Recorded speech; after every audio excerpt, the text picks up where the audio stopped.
On va passer à la troisième présentation par Michael Mangin de Nancy sur la notion importante de délai de réflexion.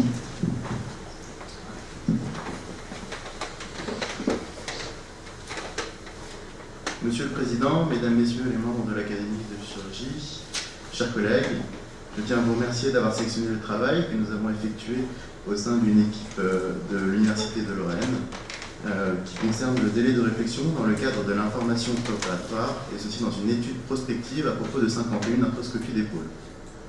En effet, depuis la promulgation de la loi du 4 mars 2002, il existe une obligation législative d'informer le patient, ce qui entraîne, tout particulièrement dans les disciplines chirurgicales et encore plus en orthopédie, traumatologie, une augmentation des plaintes et des processus médico-judiciaires.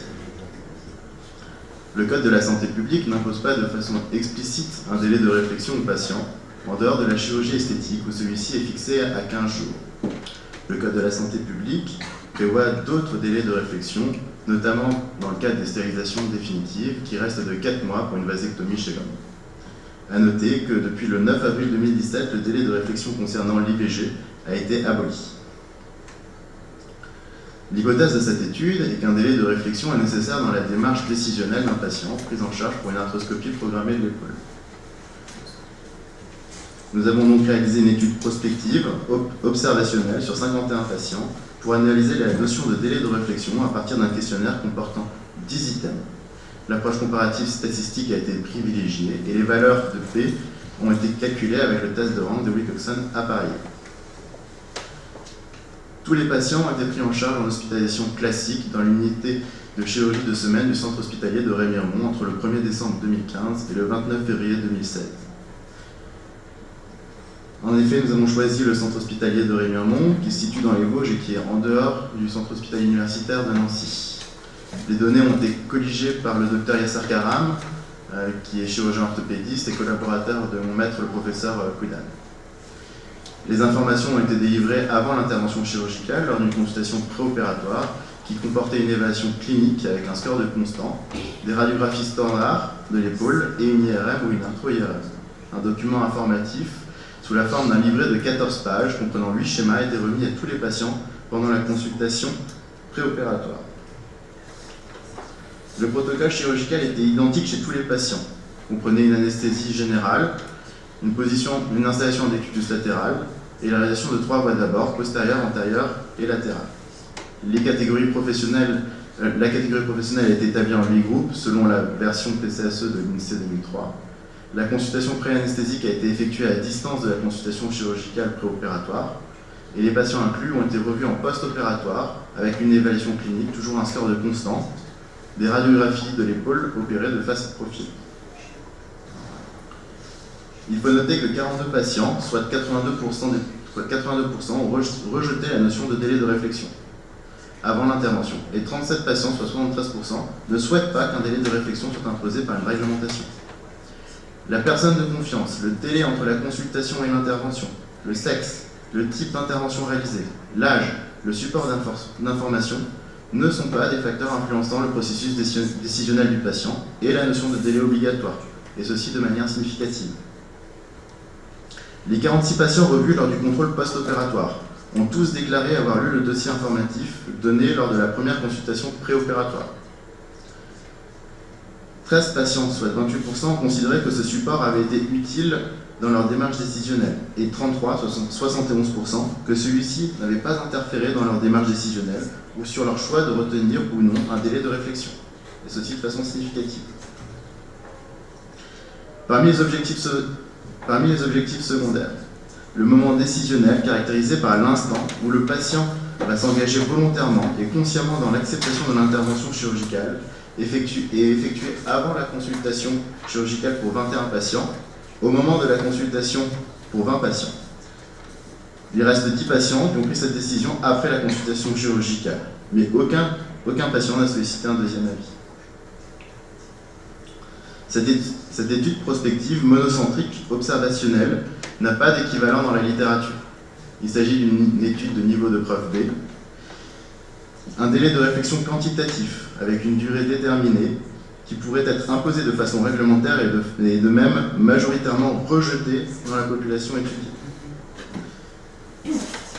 Ce travail permet de définir sur le plan épistémologique dans notre cohorte 2 types de délais de réflexion.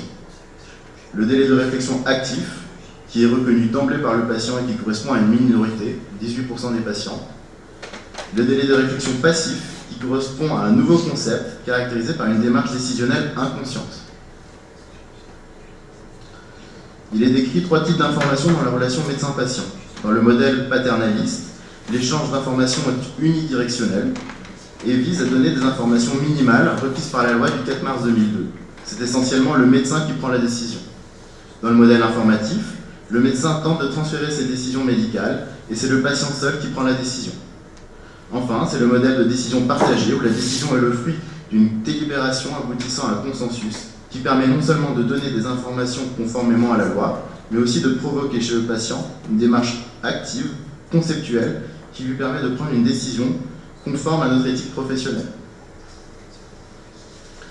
Cette étude a permis de définir la notion de concept décisionnel en chirurgie orthopédique programmée et de distinguer la notion de démarche consciente et inconsciente, qui renvoie à la notion de délai de réflexion actif et passif. Le délai de réflexion imposé par la réglementation n'est pas un élément qui permet au patient de prendre une décision conceptuellement réfléchie et conforme aux critères par ailleurs définis par la HAS. En conclusion, un délai de réflexion quantitatif et réglementaire qui s'imposerait aux praticiens et aux patients est rejeté par cette étude. Il ne s'intègre pas dans le processus décisionnel éthique du modèle relationnel informatif dans le cadre de la chirurgie programmée d'une arthroscopie de l'épaule. Ainsi, dans le cadre de la chirurgie programmée, et à partir d'un exemple, celui de l'arthroscopie de l'épaule, cette étude prospective tente à démontrer qu'un délai de réflexion imposé par la réglementation non seulement est rejeté par le patient, mais aussi ne lui permet pas de s'engager dans une démarche conceptuelle qui lui permettrait de prendre une décision vis-à-vis d'un acte thérapeutique. Certes, cette étude est centrée sur un acte de chirurgie orthopédique, l'arthroscopie de l'épaule, très fréquemment réalisée en France, qui correspond à une chirurgie fonctionnelle et non vitale, comme dans d'autres spécialités chirurgicales. La réglementation doit tenir compte de la dimension éthique de notre profession et ne pas s'engager dans des décisions qui pourraient perturber le substratum même de notre profession, c'est-à-dire la relation médecin-malade, si importante dans nos disciplines chirurgicales. Je vous remercie de votre attention. Merci de cette belle présentation qui a le mérite de montrer qu'il ne faut pas forcément rajouter des règles et des obligations, contraintes et forcées de réflexion. Alors ma question c'est, vous n'avez pas détaillé là les catégories socio-professionnelles parce que un formulaire de 14 pages, je ne suis pas sûre que effectivement tout le monde puisse le lire facilement avant l'intervention. Et puis, donc finalement, ces catégories, c'était qui était représenté parmi ces patients-là? Il y avait tout type de patients. Alors, la plupart des patients étaient des travailleurs agriculteurs dans les gauches. Après, dans le livret, comme je vous disais, il y avait effectivement quand même 8 schémas qui permet de décrire ce qui allait se passer et les suites opératoires. Et alors, par rapport à une information sur l'éventuelle complication, finalement, qu'est-ce qui pourra orienter le choix du patient pour ou contre l'intervention? Quelles sont ses alternatives finalement? Parce que j'imagine que s'il se fait faire une arthroscopie de l'épaule, c'est que éventuellement il y a des signes cliniques, des douleurs, enfin je ne suis pas une spécialiste d'orthopédie, mais finalement, qu'est-ce qui, le fait d'être au courant des complications éventuelles, ou qu'est-ce qui modifiera potentiellement sa décision? Il va pas dire non, je ne veux pas être opéré. Est-ce que ça rajoute un degré de liberté finalement, potentiellement? Le fait de l'informer? Le fait de l'informer, qu'est-ce que ça rajoute par rapport à l'information habituelle qu'on donne à un patient sur le risque de complications et... Le travail du livret? Oui. Le livret, ça permet de donner une information écrite, mais ça ne rajoute pas grand-chose. Ce qui est le plus important dans la consultation, c'est la relation médecin-malade et la parole orale. Après, effectivement, de plus en plus, les assurances demandent de se porter vers une information écrite qui pose le problème médico-légal, médico-judiciaire. Oui, moi, je vous félicitations aussi pour votre travail. Vous avez vaguement évoqué, mais je me souviens plus très bien, qu'il y avait, ça rejoint la question peut-être précédente, qu'il n'y avait pas de différence entre les niveaux de vie, de socio-économique, etc. Mais moi, j'aurais aimé savoir si vous avez regardé dans la littérature, vous avez dit qu'il n'y en avait pas peut-être dans la littérature en France, parce que la grande question, si vous voulez, c'est quel est l'accord de patient, mis à part l'intervention chirurgicale. Et le problème qu'on a dans notre pays, c'est qu'on est un pays, je dis ça très clairement, plutôt judéo-chrétien que protestant. Alors les Vosges, je ne sais pas très bien la notion culturelle, mais je pense que cette notion, si vous voulez, de culture au départ, modifie complètement la relation médecin-malade. Moi j'en suis convaincu, puisque les gens qui me connaissent ici savent que j'ai travaillé dans des maisons mixtes, c'est-à-dire à la fois catholiques et protestantes, qui se sont battus comme à la Saint-Barthélemy quand on a fusionné.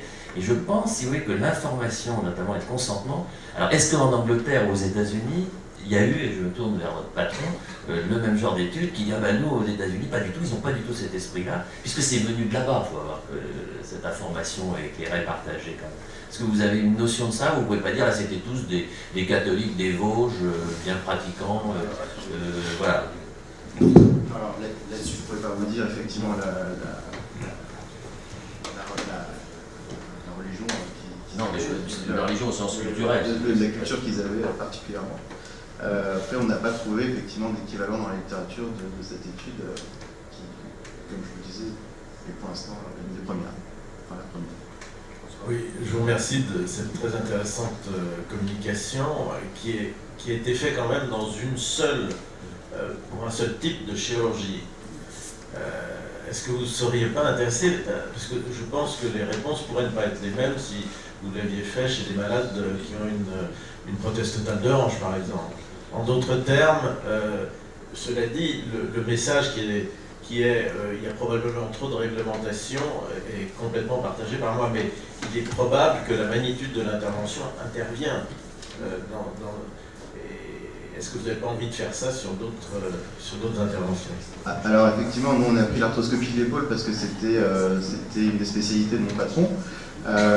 Après, on est justement en train de réaliser un travail là-dessus avec M. Koudan et un autre étudiant qui comprendra tous les actes de chirurgie orthopédie réglés. Oui, je voudrais compléter votre question et la question posée par Richard. Le problème de l'information, vous savez tous, maintenant c'est réglementaire, c'est la loi.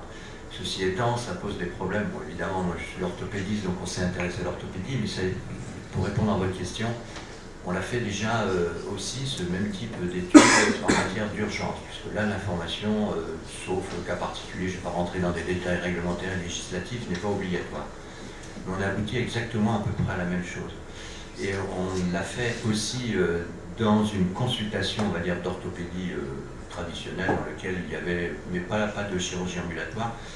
Et en fait, c'était le travail préliminaire donc, du master de Michael. Et on a retrouvé effectivement les mêmes résultats. C'est-à-dire que les patients, qu'on le veuille ou non, au moins dans notre spécialité, surtout en chirurgie programmée, qui n'est évidemment pas une chirurgie vitale, hein, la chirurgie, enfin, sauf cas exceptionnel, mais la chirurgie orthopédique n'est pas une chirurgie vitale, c'est assez monolithique. Les patients ne veulent pas qu'on leur impose de façon consumériste, comme quand on achète une machine à laver, un délai de réflexion ou une voiture de 8 jours. Ils considèrent qu'il y a autre chose et l'impact aussi, c'est ce qu'a dit Michael en conclusion, c'est vis-à-vis des compagnies d'assurance. Les compagnies d'assurance demandent à ce qu'on fasse signer des documents, comme vous le savez. Or ces documents, la HAS dit, de façon formelle, elle a écrit, ils n'ont pas vocation à être signés. Et il y a un travail qu'on a analysé aussi sur les décisions juridictionnelles, cette fois-ci des juges en matière de défaut d'information. C'est très curieux. Le juge, finalement, ne suit pas toujours les compagnies d'assurance. S'il y a un seul document qui est signé, le juge, il se dit, on lui a filé ça à la consultation, et c'est pas dans l'esprit de la loi. Donc, vous voyez, c'est quand même très très compliqué. Je parle de l'information. Et enfin, le dernier point, c'est les critères de Pearson, etc., vis-à-vis de l'information. Nous, on a fait ça parce que dans mon équipe d'accueil, on a des enseignants de psychologie, etc., enfin, donc des domaines que nous ne connaissons pas, et qui, eux, connaissent très très bien, et qui disent que dans le cadre de l'effort décisionnel, c'est beaucoup plus compliqué qu'on peut le penser. Enfin, le dernier point, c'est vrai qu'on n'a pas analysé l'aspect, on va dire, structurel sociologique sur le plan religieux. On n'a pas différencié on va dire, les catholiques des protestants, parce que les Vosges, en plus, ça fait pas partie du concordat. Il aurait fallu faire ça dans la Moselle, comme vous savez, où il y a un concordat, puisque les curés, les pasteurs et les rabbins sont payés par nos impôts. Est-ce qu'on peut dire qu'au fond, il y a une certaine confiance quand même entre le monde des patients et le monde des médecins quand on voit cette étude? Oui. Oui, je pense que oui. Et la clé, ça reste le chirurgien. La clé, oui, c'est ça. C'est intéressant. Ouais, voilà. Merci. Merci beaucoup pour cette belle présentation.